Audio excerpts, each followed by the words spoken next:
We use the term humans or human beings loosely.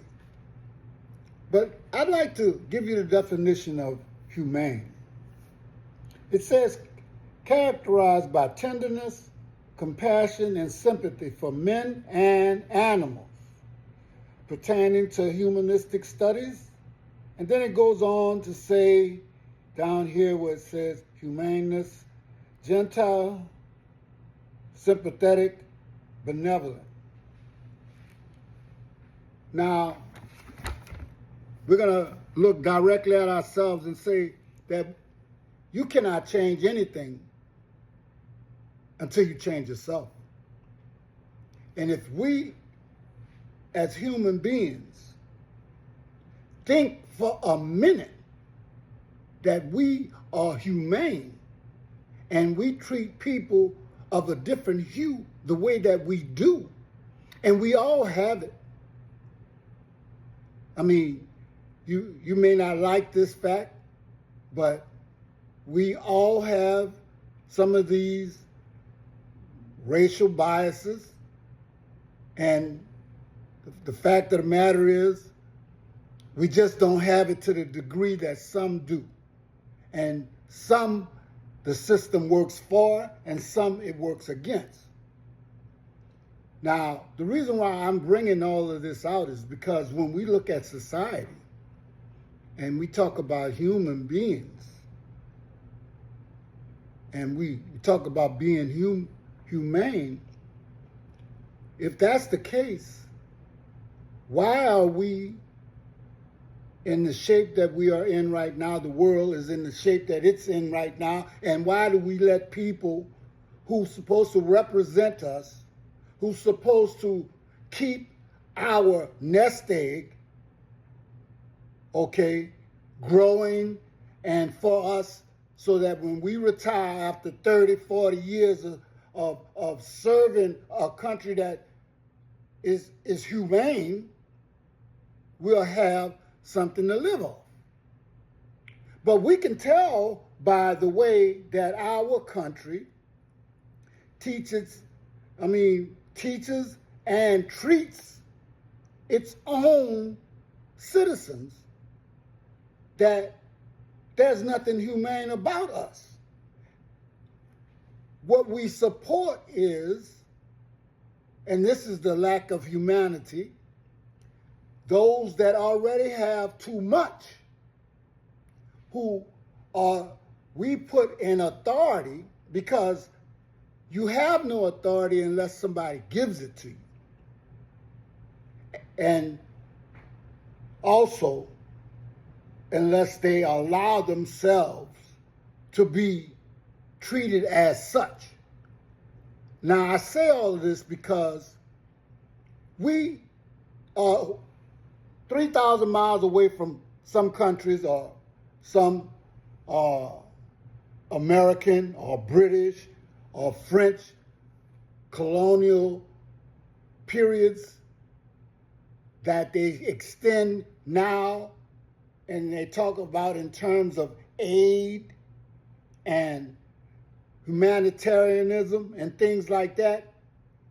But you are stealing from the same people that you supposed to be helping.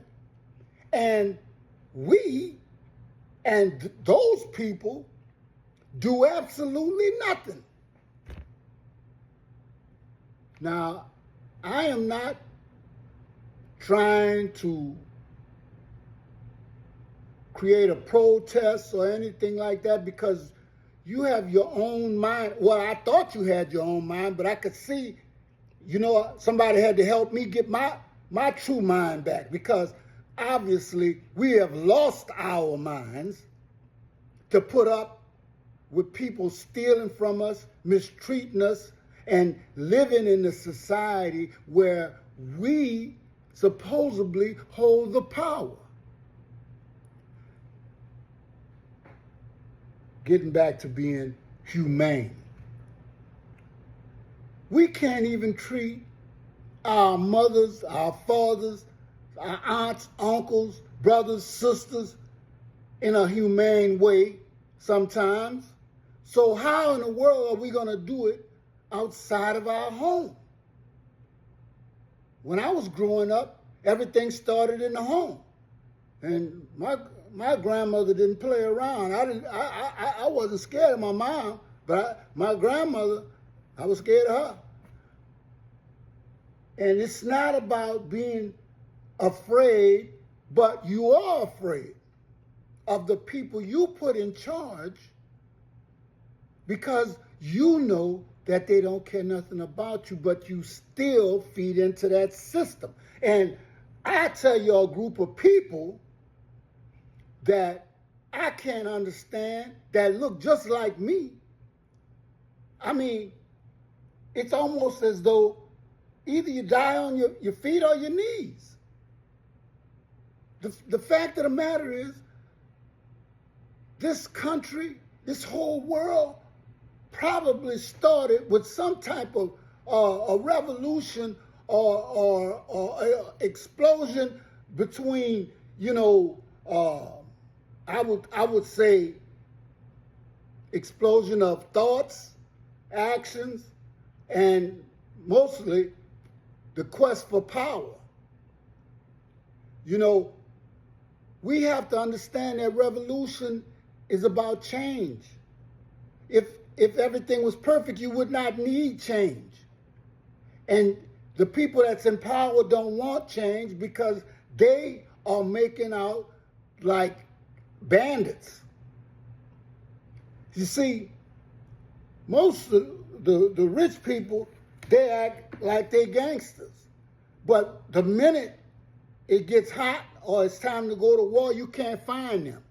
See, because true gangsters, and I'm not talking about ones with money and everything up, they show up when times get hard, when the times get hard, and all those people who are doing all that talking and everything else. See, the true gangsters, that's when they show up, and they let everybody know who was just talking and who walks that talk.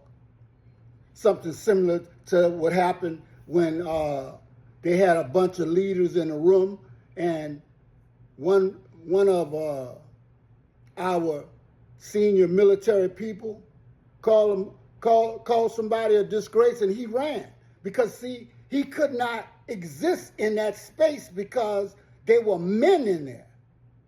There were true gangsters in there. They may not call themselves that.